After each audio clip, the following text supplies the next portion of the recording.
అన్ని తిరోగమనంలో ఉంటే ఈ పెద్ద మనిషి ఏమంటాడు? పిల్లలి సంపద 3వ చైల్డ్ కి 30,000 రూపాయలు పుట్టిన వెంటనే ఇస్తాం. 4వ చైల్డ్ కి 40,000 రూపాయలు ఇస్తాం.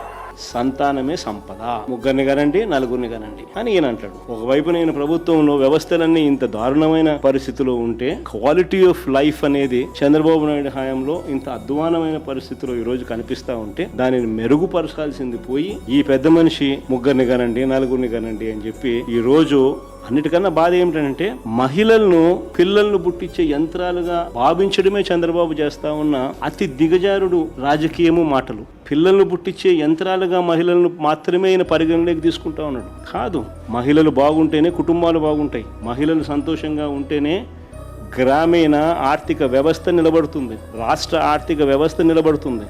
కుటుంబాలు బాగుండాలని అంటే మహిళలు బాగుండాలి. వారి చిరునవ్వుతో ఉంటేనే కుటుంబాలు బాగుంటాయి. చంద్రబాబు నాయుడు గారు మాత్రం మహిళలను కేవలం పిల్లలను పుట్టించే యంత్రాలుగా మాత్రమే చూడడం అంటే ఇంతకన్నా దారుణమైన పరిస్థితి బహుశా రాష్ట్రంలో ఎప్పుడూ ఉండదు.